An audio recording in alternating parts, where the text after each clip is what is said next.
పార్లమెంట్లోనే మోడీ ఇంతలా 56 ఇంచుల మోడీ అని చెప్పినట్టు మోడీ అత్యస్తు ఒక 20-21 కరెక్ట్ చెప్పాలంటే ఈ జనసేన పార్టీ లేకపోతే తెలుగుదేశం పార్టీ లేకపోతే అది లేదు స్పష్టంగా, అంత అరకొరగా ఉంది. అట్లాంటి కాంగ్రెస్ పార్టీ కూడా పుంజుకొస్తుంది. ఇక్కడ ఏంటంటే పార్టీలను మింగడం కానీ పార్టీలను లేక చేయడానికి ఆలోచనలు బయటకు వచ్చేసి ప్రజల సమయం గురించి పట్టించుంటే నిజంగా పార్టీలే దూరం చేస్తాయి. ఇప్పుడు ఒక రకంగా ఆ రిజల్ట్ ఇప్పుడు ఇక్కడ తెలంగాణ కేసీఆర్ పార్టీకి 39 కానీ 35 రావడం కానీ ఇక్కడ 11కి పరిమితంగా కానీ అంతకుముందు 22 అనుకుంటా టీడీపీ అప్పుడు 23 పోవాలి. అక్కడ ఏంటి అంటే ప్రజలు మమ్మల్ని పట్టించుకోవట్లేరు. సో వీళ్ళు కాదు ఇంకొక ప్రయోగం చేద్దాం.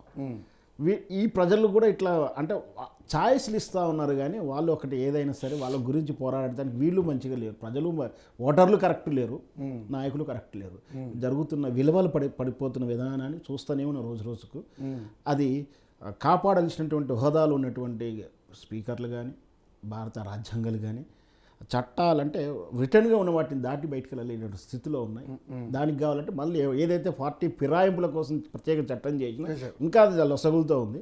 ఇట్లాంటి విధానం ప్రజా సమస్యలు వదిలేసుకొని వీటి సమస్యల గురించి నువ్వు ఈ కుంభకోణం నా కుంభకోణం వీటి గురించే చర్చలు కాకుండా నువ్వు ఎన్ని రోజులు వస్తావు నేను ఎన్ని రోజులు వస్తావు నువ్వు లేకుంటే నేను రాను నువ్వు వచ్చిన నేను జయలలిత కానీ చూస్తుంటే నేను చంద్రబాబు నాయుడు చూస్తుంటే ఇప్పుడు ఈ జగన్మోహన్ రెడ్డి చూస్తుంటే చంద్రబాబు నాయుడు గారు ఎందుకు రాలేదో ప్రతి ఒక్కరు కూడా తెలుసు. నోటికి వచ్చినట్టు తన భార్యని ఒక మహిళని అంత మాటలు మాట్లాడితే ఎలా అసెంబ్లీ అనలేదండి. అసెంబ్లీ కాదు, కాకపోతే దాని కూడా సాగు చూపించి చంద్రబాబు నాయుడు గారు ఆయన కూడా తప్పించుకునే ప్రయత్నం చేస్తున్నారు. అది ఎలా సాగవుతుంది సార్? అది ఈ రోజున వైఎస్ఆర్సీపీ టైంలో ప్రతి ఒక్కటి జరిగింది చర్చ వేదిక కాదు, రచ్చ వేదిక. వైఎస్ఆర్సీపీ ప్రభుత్వం అప్పుడు వేదిక అంటే అలా మాట్లాడతారని చెప్పి జగన్మోహన్ రెడ్డి భయపడి రావట్లేదా? జగన్మోహన్ రెడ్డి భయపడి రావట్లేదా? ఆయన ఒక పాయింట్ అడిగాడు, ఈయన చెప్తాడు దానికి మీరు ఆగండి. ఇప్పుడు ఆయన ఒక పాయింట్ అడిగారు సార్, ఏంటంటే ఏదైతే అసెంబ్లీలో ఆయన గురించి వాళ్ళ భార్య గురించి ఎప్పుడైతే భువనేశ్వర్ గారి గురించి మాట్లాడారో దాని మీద ఏమైనా అరెస్టులు జరిగాయని అడుగుతున్నాడు ఆయన. సో జరిగిందా అంటే అది దాని మీద కాదు, కిడ్నాప్ కేసు కింద జరిగిందనేది ఎవరైతే వల్లభనేని వంశీ మాట్లాడారో దాడి కేసు కాదు, కిడ్నాప్ కేసు అరెస్ట్ చేశారు. సో ఇంటెన్షన్గా అదైతే ఆ వాక్యాల గురించి అనుకున్నా ఆ వాక్యాల గురించి కేసు కాకపోయినా ఆ పర్సన్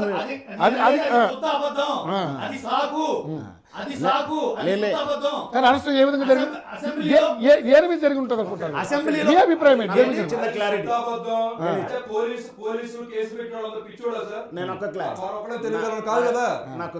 కట్టినట్టుగా వాళ్ళు ఫాలో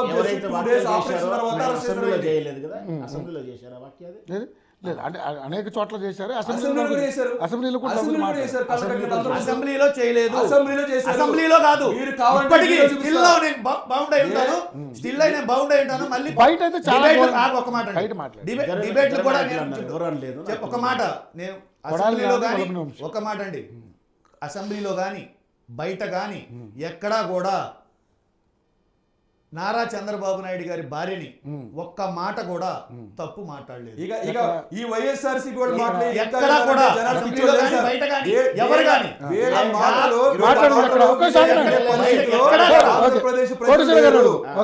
మాటలు ఇంకా వీళ్ళ అబద్ధాలు ఆంధ్రప్రదేశ్ ప్రజలు ఒక బూతుల పార్టీ బూతులు మాట్లాడే పార్టీ వైఎస్ఆర్సీ పార్టీ. నిన్న కూడా జగన్మోహన్ రెడ్డి గారు ఒక పార్టీ కూడా ఏ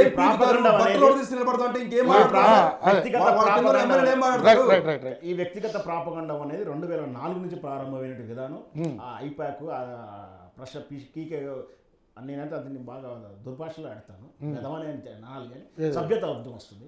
ఆడు ప్రారంభించినటువంటి విధానం ఇది. ప్రశాంత్ కిషోర్ వాడు ప్రారంభించిన అజెండా. దాంట్లో భాగంగా ఒకరికొకరు అంటే నేనే నాకు వచ్చి ప్రశాంత్ కిషోర్ వచ్చి ఇలా చేయను కోచింగ్ గైడ్ లైన్ అనేది అందరికీ అర్థమవుతుంది. దాంతో ప్రారంభమైంది. వీళ్ళు చేశారు వాళ్ళు చేశారు, వాళ్ళు ఎక్కువ తక్కువ అంటే ఇంత బహిరంగంగా అయితే తెలుగుదేశం పార్టీ గురించి జగన్ వల్లభనేని గారు అన్నట్టు వీళ్ళు మాత్రం అట్లా వీడియోల సాక్షి గారు పరిజ్ఞానం సోషల్ మీడియాలో అంతకన్నా ఘోరంగానే చేశారు. వైఎస్ రాజశేఖర రెడ్డి గారు సంథింగ్ హీరోయిన్ తీసుకొచ్చి పట్టుకొచ్చి బెదిరించి భర్త ముందే చేశారని రకరకాలు వచ్చాయి. ఎవరు తప్పే లేదు. ఒకటి ఎక్కువ అంటే ఒక స్టెప్ ముందు తీసుకుంటే ఆ తర్వాత ఇంకొంచెం ఎక్స్ట్రీమ్ తీసుకుంటారు. వీళ్ళకన్నా ఇంకొక ఎక్స్ట్రీమ్ పోతుంది. విలువల వరకు విలువలేం లేవు. ప్రాపగండం అనే విధానాన్ని చేస్తున్నారు. ప్రజా సమస్య ప్రాపగండంతో మనం ఎదుగుతాము. అక్కడ సెంట్రల్లో నరేంద్ర మోడీ ఎదిగింది కూడా అలాగే ప్రాపగండం మీదనే అని చెప్పి విధానాన్ని తీసుకుని లాస్ట్కి ఇది అంటే వ్యక్తిగత హనన అనేది ఇంట్లో ఉన్న స్త్రీ దాకా వెళ్ళడం అసలు ఏ పార్టీ వెళ్ళినా కూడా ఇంట్లో అంటే ఆమెకు రాజకీయాలతో అంత సంబంధం కూడా లేదు. ఇప్పుడు రోజా గారి మీద ఏదో కామెంట్ చేశారు అనుకున్నాను. ఉదాహరణకు రోజా అని చెప్తున్నాను. ఆమె రాజకీయాల్లో ఉంది. రాజకీయాల్లో పార్టీగా పార్టిసిపేట్ చేస్తూ పొలిటికల్ లీడర్గా ఉంది కాబట్టి హీరోయిన్గా చేసింది కాబట్టి అనడానికి కూడా వెళ్ళలేదు. అట్లా కావచ్చు. కానీ ఇంట్లో ఉన్న వాళ్ళని కూడా అన్నాడు. నిజం చెప్పిన ఒక్కొక్కటి ఇక్కడ హిందుత్వ మనోభావాల మీద ఎవరో ఒకటి కామెంట్ చేస్తూ నేను కొత్తగా అనలేదు పలానా ఆయన అంటున్నావు పలానా పుస్తకం గురించి అంటున్నాడు. నిజాలే కావచ్చు, అబద్ధాలే కావచ్చు, చరిత్రలో ఉన్న వాక్యాలే కావచ్చు, అంతకుముందు ఎప్పుడో ఎవరో అన్న వాక్యాలను కోట్ చేస్తున్నాం. ఎదుటి వాళ్ళకి మనోభావాలు దెబ్బతీసేలా, ఆత్మస్థైర్యాన్ని దెబ్బతీసేలా, మోరల్ వాల్యూ తీసేలా రాజకీయ నాయకులు హిందూ ఈ రెండు విధానాలు ఒకటే ఈ మధ్య బాగా పెరిగింది. ఈ మధ్య ఆంధ్రప్రదేశ్ లోని మహిళలందరినీ కూడా అంటే ఆ విధంగా బాధపడ్డ ప్రతి ఒక్కళ్ళు రోడ్ల మీదకి వచ్చి పోరాడారు. ఈ విధానాన్ని మానుకోవాలి. దీని మీద చట్టాలు రావాలి. నోటికి వచ్చి మాట్లాడిచ్చాడు కాబట్టి ఒక మహిళను అవమానించాడు కాబట్టి ఈ రోజు వాళ్ళకి అధపాతాళం గెలిపింది. కొడాలి నాని గారు కానీ వల్లభనేని వంశీ గారు కానీ అంబటి రాంబాబు గారు కానీ వైఎస్ఆర్సీపీ పార్టీ ప్రతినిధులు కానీ లేదా ఎవరైనా కానీ చంద్రబాబు నాయుడు గారి భార్య గారిని తప్పుగా మాట్లాడలేదు. మాట్లాడుంటే మీరు ఎందుకు 9 నెలల కాలంలో ఆ పాయింట్ల మీద కేసులు బుక్ చేయలేదు?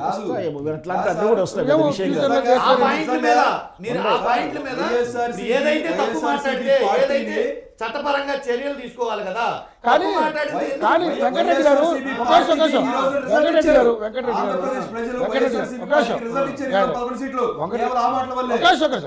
మీరు అంటే మీ పార్టీలో ఉన్న బయటకు వచ్చిన వాళ్ళు కూడా జగన్మోహన్ రెడ్డి గారి డైరెక్షన్లోనే మేము మాట్లాడాము ఒప్పుకున్న వాళ్ళు కూడా చాలా మంది ఉన్నారు కదండి. వాసిరెడ్డి పద్మ గారు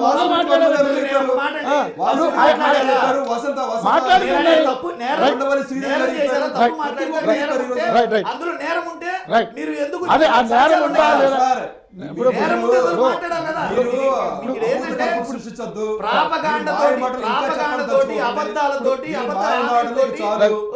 తప్పుడు వాగ్దానాలతో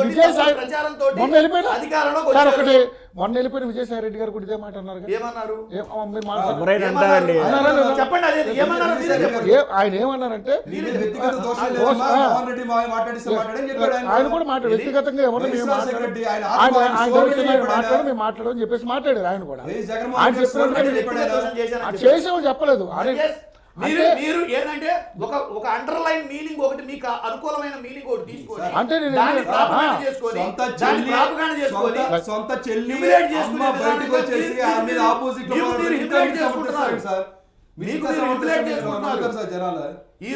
ఈ రోజు ఏదో మాట్లాడిన దాన్ని ఎవరో మాట్లాడిన దాన్ని నేరుగా కుటుంబానికి ఆపాదించుకొని ఏం జరిగింది ఏంటనేది అన్ని వీడియోలు ఉన్నాయండి. ఇప్పుడు దాని గురించి మనం చర్చ ఒక వీడియో తప్పు మాట్లాడింది షర్మిల గారికి మన రెడ్డి గారికి మధ్య జరిగిన సంభాషణలో కూడా ఆయన మాట్లాడిన మట్టు నేను మాట్లాడానని చెప్పేసి కూడా ఒప్పుకున్నటువంటి కొన్ని సందర్భాలు నేనేమంటానంటే ఆ వీడియోలో తప్పు మాట్లాడింది బయట చూపించాలి. అదే ఇప్పుడు దాని మీద కూడా త్వరలో జరుగుతాయి. ఇప్పటికే 9 నెలలుగా జరుగుతా ఉన్న ఒక విషయం. రైట్ కోటేశ్వర గారు, నిజంగానే అసెంబ్లీ అనేది నిజంగా దేవాలయంతో సమానం. ప్రజాస్వామ్యానికి అదొక దేవాలయం అని అంటారు. మరి ప్రజాధనంతో నిర్వహించబడే అసెంబ్లీలో ఇలాగా ఎమ్మెల్యేలు గెలిచిన ఎమ్మెల్యేలు ప్రజల పక్షాన పోరాడకుండా ప్రజల పక్షాన మాట్లాడకుండా ఇలాగా కాలయాపన చేయడం